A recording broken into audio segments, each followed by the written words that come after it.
Hi dear students, आज की class का टॉपिक होगा बौद्ध धर्म। और बौद्ध धर्म को हम कंप्लीट कवर करेंगे। आप सभी अच्छे से क्वेश्चन देखिएगा, एक एक पॉइंट आपके लिए इम्पोर्टेंट रहेगा। आने वाली सभी परीक्षाओं के लिए बौद्ध धर्म से 1 से 2 क्वेश्चन अधिकतम बनते हैं। ठीक है, तो आप सभी के लिए बहुत शानदार क्लास है, आप सभी अच्छे से कवर करिएगा। ठीक है, चलिए स्टार्ट करते हैं। देखिए कि अगर अभी तक आप लोगों ने YouTube channel Manish GS academy subscribe नहीं किया है तो सब्सक्राइब जरूर कर लीजिएगा और पास में लगे बेल आइकन को प्रेस कर लेना, जिससे कि आने वाली सभी वीडियो का नोटिफिकेशन आपको मिलता रहे। साथ ही साथ अगर आपको अभी तक जीके जीएस और हिंदी का कंप्लीट नोट्स नहीं मिला तो आप लोग टेलीग्राम ग्रुप जरूर ज्वाइन कर लीजिएगा, क्योंकि टेलीग्राम में मैंने दिया हुआ है जिसमें जीके जीएस का कंप्लीट पार्ट है, आपका history, polity, geography, current affair, UP GK, economics वगैरह, और आपका हिंदी का कंप्लीट पीडीएफ आप लोगों को मिल जाएगा जिसमें 28 चैप्टर कवर करा रखे हैं, जो शानदार तरीके से स्टेप बाय स्टेप आप लोगों को समझ आए इस तरीके से करा रखे हैं।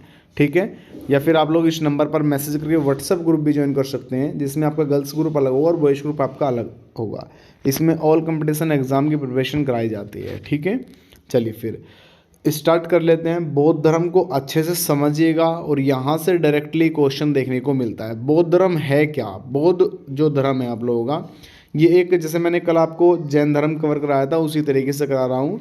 तो देखिए, जैन धर्म के साथ साथ बौद्ध धर्म को भी समझना जरूरी है और बहुत सारे बच्चे इसमें कन्फ्यूज हो जाते हैं कि कौन सा क्वेश्चन जैन धर्म से है या बौद्ध धर्म से है। ठीक है, तो बौद्ध धर्म एक प्राचीनतम धर्मों में से एक है। बौद्ध धर्म के संस्थापक कौन है? आपका महात्मा गौतम बुद्ध थे। कौन थे? जो बौद्ध धर्म के संस्थापक हैं वो महात्मा गौतम बुद्ध थे। और महात्मा गौतम बुद्ध का जो जन्म हुआ था वो कपिल वस्तु के लुम्बिनी नामक स्थान पर हुआ था और ये 563 ईसा पूर्व में इनका जन्म हुआ था। वर्तमान में कपिलवस्तु नेपाल देश के अंदर स्थित है, तो ये भी थोड़ा आप लोग भौगोलिक स्थिति से याद रखिएगा। एक चीज़ और थोड़ा समझ लीजिए कि जितना मैं इसमें कवर करा रहा हूँ सबसे ज़्यादा इम्पोर्टेंट इसकी जीवनी से संबंधित आता है जो आपका गौतम बुद्ध है। ठीक है, क्योंकि गौतम बुद्ध से संबंधित क्वेश्चंस वही बनते हैं। इनका जन्म कब हुआ था, कहाँ पे हुआ था, कैसे हुआ, इनकी माता का नाम, पिता का नाम, बचपन का नाम, तो ये सब इसमें पूछे जाता है। ठीक है, तो गौतम बुद्ध के पिता राजा शुद्धोधन तथा माता महामाया थी। इनकी माता की जो मृत्यु हुई थी वो 7 दिन के अंदर हो गई जन्म के बाद। इसके बाद इनका जो पालन पोषण किया है वो, हाँ बिल्कुल, हाँ देखिए यहाँ पे माता गौतमी ने किया था, जो गौतमी प्रजापति थी उन्होंने किया था। और गौतमी और महामाया सगी बहनी थे, जैसे कि समझ सकते हैं आप लोग। थोड़ा सा मैं बहुत सिंपल तरीके से लेके चल रहा हूँ। इनकी जो माता थी उसका नाम था महामाया। जन्म के केवल 7 दिन के अंदर उसकी मृत्यु होगी। उसके बाद इनके पिता शुद्धोधन ने इनकी मौसी से जो है शादी कर ली, जिसने इनका कंप्लीट आप लोग पालन पोषण किया, तो माता गौतमी के द्वारा कराया गया। ठीक है, तो ये दोनों सगी बहनें थी, ये देख लीजिए। इसलिए गौतम बुद्ध की मौसी तथा दत्तक माँ दोनों थी। ठीक है ना, यानी मौसी तो आप लोग समझ सकते हैं और उसका पालन पोषण उसी ने किया, तो फिर आपका क्या हुआ, माँ का कार्य भी इन्होंने किया है। इसके बाद गौतम बुद्ध के बचपन का नाम की बात करूंगा। सिद्धार्थ इनके बचपन का नाम था। इनका जो शादी हुई थी, विवाह हुआ था, वो 16 वर्ष की आयु में ही हो गया था। गौतम बुद्ध की पत्नी का नाम यशोधरा था और इनके एक पुत्र का जन्म हुआ, उसका नाम था राहुल।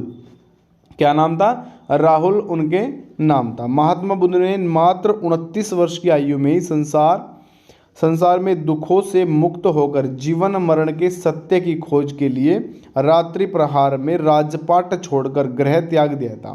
तो गृह त्याग कब किया? 29 वर्ष की आयु में गृह त्याग कर दिया। ठीक है ना, पत्नी का नाम यशोधरा और पुत्र का नाम राहुल, बचपन का नाम सिद्धार्थ और 16 वर्ष की आयु में शादी होगी। ठीक है, इसके बाद देखिएगा, महात्मा बुद्ध द्वारा गृह त्याग किए जाने को बौद्ध मातावंबी में महाभिनिष्करण कहा गया है। क्या कहा गया है?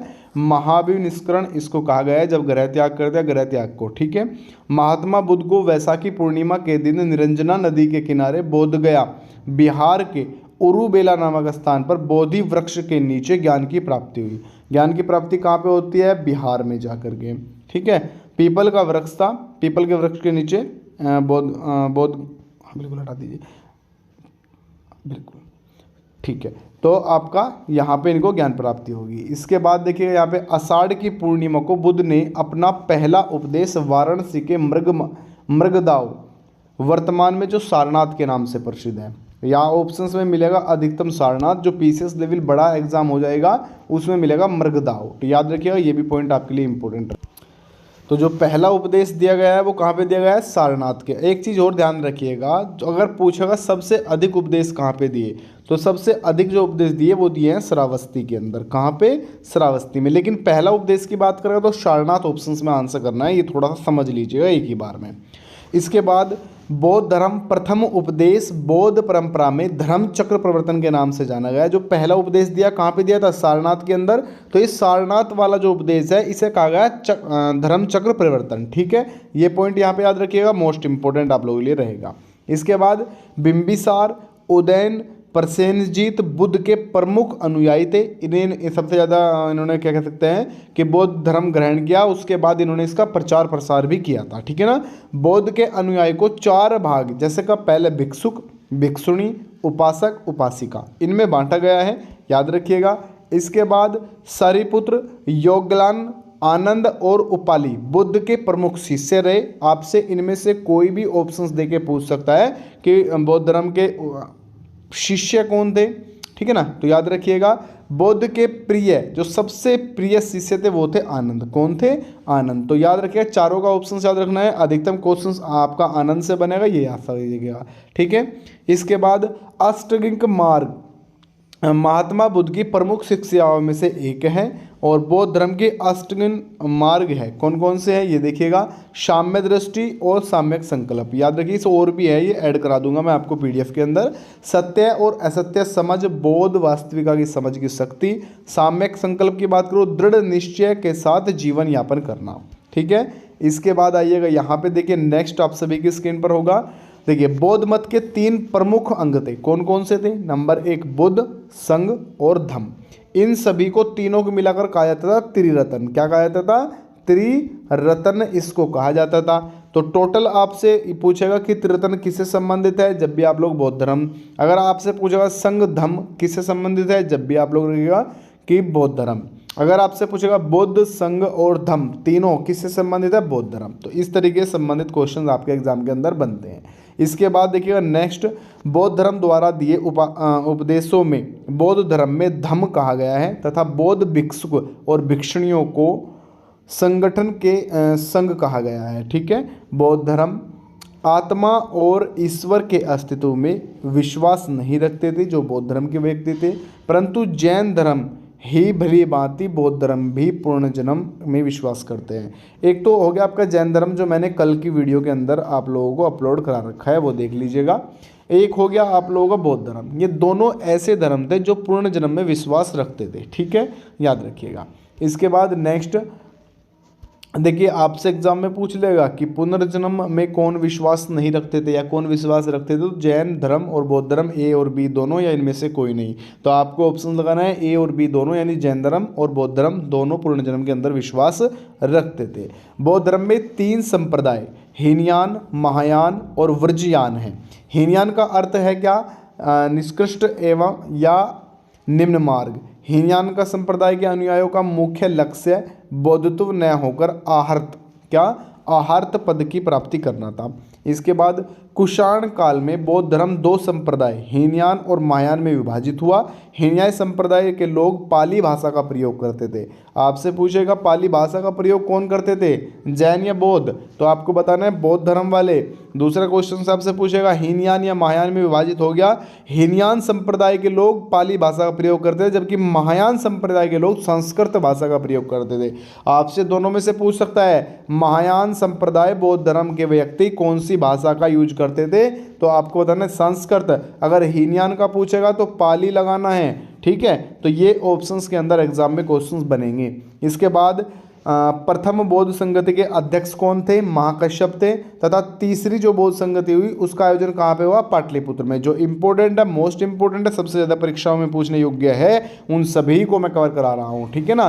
देखिए, आयोजन कहाँ पे हुआ तीसरी बौद्ध संगति का, पाटलिपुत्र में। महान मार्य अशोक शासक अशोक के द्वारा किया गया और बौद्ध धर्म के निर्माण के 2 वर्षों के बाद मौर्य शासक अशोक ने अपने धर्म महामात्रों के द्वारा बौद्ध धर्म को मध्य एशिया और पश्चिमी एशिया और श्रीलंका तक पहुंचाया। अब एक चीज़ याद रखिएगा, ये जो अशोक सम्राट है इनके एक पुत्र एक पुत्री थी। इसने अपने पुत्र और पुत्री को कहाँ पे भेजा? श्रीलंका के अंदर भेजा। कहाँ पे? कि भैया श्रीलंका में जाओ और बौद्ध धर्म का प्रचार प्रसार करो। ठीक है, तो ये थोड़ा सा याद रखिएगा। ये क्वेश्चंस पहले बनाए एसएससी के द्वारा कि इनमें से किस शासक ने अपने पुत्र व पुत्री को बौद्ध धर्म के प्रचार प्रसार के लिए श्रीलंका भेजा। तो याद रखना है अशोक सम्राट के द्वारा भेजे गए थे। इसके बाद देखिए बुद्ध चरित्र और सौंदर्यानंद महाकाव्य संस्कृत भाषा के अश्वघोष द्वारा लिखित है। आपसे पूछ लेगा इनमें से क्वेश्चंस बना के, सौंदर्यानंद महाकाव्य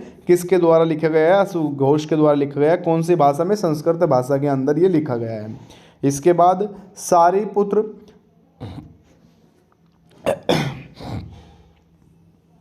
प्रकरण एक नाटक ग्रंथ है जो महाकवि अश्वघोष और संस्कृत भाषा में लिखी गई है। बौद्ध साहित्य मुख्य त्रिपिटकों में समाहित है। यह बौद्ध धर्म का प्रमुख ग्रंथ है जिसे सभी बौद्ध संप्रदाय मानते हैं। यह पाली भाषा में लिखित है। इसमें 17 ग्रंथों, कितने? 17 ग्रंथों का समावेश है। त्रिपिटक में कौन कौन से हैं? त्रिपिटक में सुत्त पिटक हो गया, अभिधम्म पिटक हो गया और एक विनय पिटक हो गया। आपसे पूछ लेगा सुत्त पिटक किससे संबंधित है? बौद्ध धर्म से। अभिधम्म पिटक किससे संबंधित है? बौद्ध धर्म से। विनय पिटक किससे संबंधित है? बौद्ध धर्म से। त्रिपिटक किससे संबंधित है? आप लोग ध्यान रखिएगा, बौद्ध धर्म से। ठीक है, इसके बाद सुत्त पिटक क्या है? सुत्त पिटक के धार्मिक उपदेशों का संग्रह है। सुत्त पिटक में तर्क और संवादों के रूप में भगवान बुद्ध के सिद्धांतों का संग्रह है। इसमें छोटी छोटी कई प्राचीन कहानियां लिखी गई है सुत्त पिटक के अंदर। इसके बाद विनय पिटक की बात करूंगा। विनय पिटक बौद्ध संघ के नियमों का वर्णन है। विनय पिटक का शाब्दिक अर्थ है अनुशासन की टोकरी। इसका प्रमुख विषय भिक्षु और भिक्षुणियों के लिए अनुशासन में रहने वाले संबंध नियम लिखे गए। अभिधम्म पिटक क्या है? अभिधम्म पिटक बौद्ध दर्शन की चर्चा है। इसमें अभिधम्म जो पिटक है इसमें 7 ग्रंथ हैं। कौन कौन से हैं? ये आप लोग देखिए, यमक हो गया, कथावस्तु हो गया, पुंगलपति हो गया, एक आपका चतुकथा हो गया। ये सभी आप लोग याद रखिएगा। इसके बाद देखिए यहाँ पे बौद्ध महात्मा बुद्ध की जो मृत्यु हुई वो कहाँ पे हुई और कैसे कैसे हुआ वो चीज़ देखेंगे। महात्मा बुद्ध की मृत्यु को बौद्ध ग्रंथों में महापरिनिर्वाण कहा गया। क्या कहा गया है? महापरिनिर्वाण। और महावीर निष्करण किसे कहा गया है? कि पहला जो सबसे पहला उपदेश दिया उसे महावीर निष्करण। ठीक है, तो महापरिनिर्वाण इनकी मृत्यु कहा जाता है। महात्मा बुद्ध की जो मृत्यु हुई वो 80 वर्ष की आयु में हुई और 483 ईसा पूर्व के अंदर। कब हुई?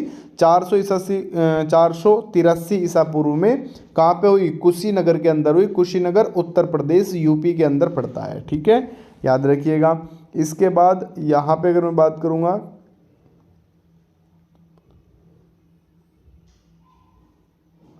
अच्छा देखिए, जब इनकी मृत्यु होगी तो इनके जो शरीर का अवशेष है उनको 8 भागों में बांटकर उन पर 8 स्तूपों का निर्माण करा गया। 8 स्तूप कौन कौन से हैं? मगध, वैशाली, कपिलवस्तु और अलकप, आपका रामगढ़, बेटद्वीप, पावा और कुशीनगर। ठीक है, इसके बाद देखिए यहाँ पे महाविभास एक उच्च कोटि का बौद्ध ग्रंथ है जिसकी रचना वसुमित्र ने संस्कृत भाषा में करी।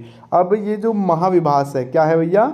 महाविभास, ये याद रखिएगा जरूर। कौन सी भाषा में है? संस्कृत भाषा के अंदर।